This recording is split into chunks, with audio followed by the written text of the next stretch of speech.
la terre et ce qu'elle renferme, le monde et ceux qui l'habitent. Notre Dieu règne encore, jamais son amour ne s'endort. Ce qu'il nous promet reste vrai pour jamais. Je bénirai l'Éternel en tout temps, et sa louange sera toujours dans ma bouche. Je vais lire Proverbe chapitre 24. Ne porte pas envie aux hommes méchants, et ne désire pas d'être avec eux, car leur cœur médite la ruine, et leurs lèvres parlent d'iniquité. C'est par la sagesse qu'une maison s'élève, et par l'intelligence qu'elle s'affermit. C'est par la science que les chambres se remplissent de tous les biens précieux et agréables. Un homme sage est plein de force, et celui qui a de la science affermit sa vigueur.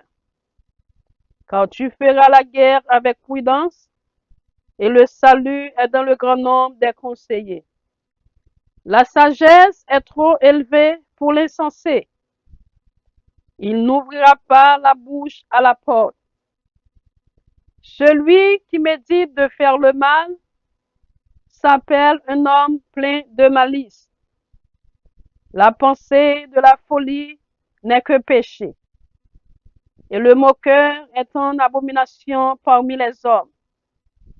Si tu faiblis au jour de la détresse, ta force n'est que détresse.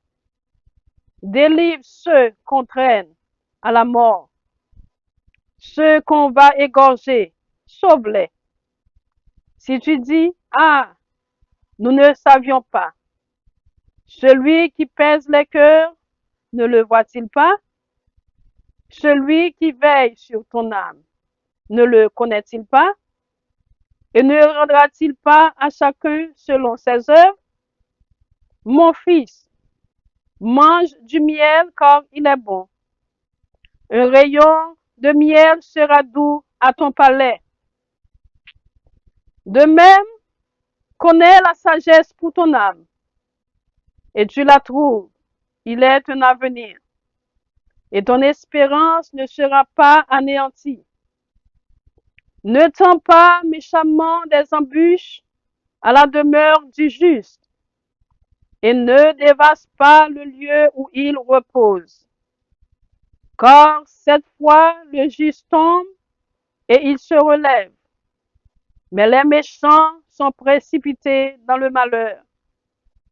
Ne te réjouis pas de la chute de ton ennemi, et que ton cœur ne soit pas dans l'allégresse quand il chancelle, de peur que l'Éternel ne le voie, que cela ne lui déplaise, et qu'il ne détourne de lui sa colère.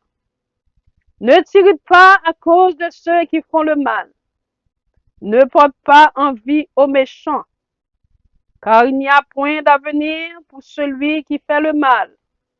La lampe des méchants s'éteint. Mon fils, crains l'Éternel et le roi. Ne te mêle pas avec les hommes remuants, car soudain les ruines surgira, et qui connaît les châtiments des uns et des autres? Voici encore ce qui vient des sages. Il n'est pas bon dans les jugements d'avoir égard aux personnes. Celui qui dit aux méchants, tu es juste. Les peuples le maudissent, les nations le maudissent. Mais ceux qui le châtient s'en trouvent bien, et le bonheur vient sur eux comme une bénédiction. Il baise les lèvres, celui qui répond des paroles justes. Soigne tes affaires au dehors, mets ton champ en état, puis tu bâtiras ta maison. Ne témoigne pas à la légère contre ton prochain. Voudrais-tu tromper par tes lèvres? Ne dis pas, je lui ferai comme il m'a fait. Je rendrai à chacun selon ses œuvres. J'ai passé près du champ d'un paresseux et près de la vie d'un homme dépourvu de sens. Et voici, les épines y croissaient partout. Les ronces en couvraient la face, et le mur de pierre était écroulé. J'ai regardé attentivement, et j'ai tiré instruction de ce que j'ai vu. Un peu de sommeil, un peu d'assoupissement, un peu croiser les mains pour dormir. Et la pauvreté te surprendra comme un rôdeur, et la disette comme un homme en homme. Amen. Que le Seigneur vous bénisse, que le Seigneur vous protège, que le Seigneur vous garde. Amen. C'était votre ami, ministre Nagui Pierre. God bless you all.